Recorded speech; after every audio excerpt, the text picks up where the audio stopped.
Siamo nel chiostro del Museo Civico di Santa Caterina a Treviso. Qua sono esposte 80 delle 1500 opere che sono arrivate al concorso Arte in Scatola. Siamo al terzo anno, sono state coinvolte oltre 250.000 famiglie in tutto il Veneto. La mostra fa parte del progetto Codice a sbarre che nel 2009 si propone di migliorare la società attraverso l'educazione dei giovani. Arte in Scatola ci apre le porte di centinaia di mondi, perché ogni esistenza racchiude in sé un intero universo di parole, pensieri ed emozioni. Guardando i lavori dei ragazzi sono molti i sentimenti che scivolano fuori.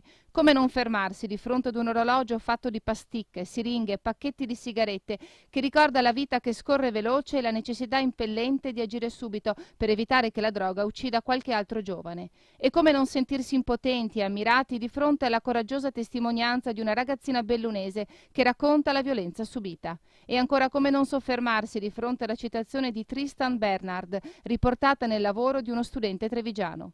Mi stupisco sempre di fronte all'intelligenza degli animali e alla bestialità dell'uomo.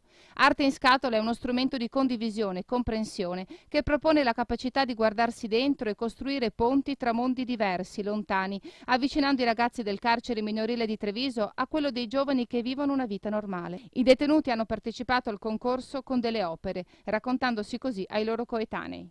Se c'è una società che li può accogliere, quindi dire avete sbagliato e loro si rendono conto di aver sbagliato, come è stato in questo caso, dove abbiamo messo proprio a contatto quelli in carcere con quelli fuori, ecco che i ragazzi all'interno del carcere sanno che fuori c'è una società che sa dei loro crimini, sa la loro situazione, però sa anche che si sono pentiti.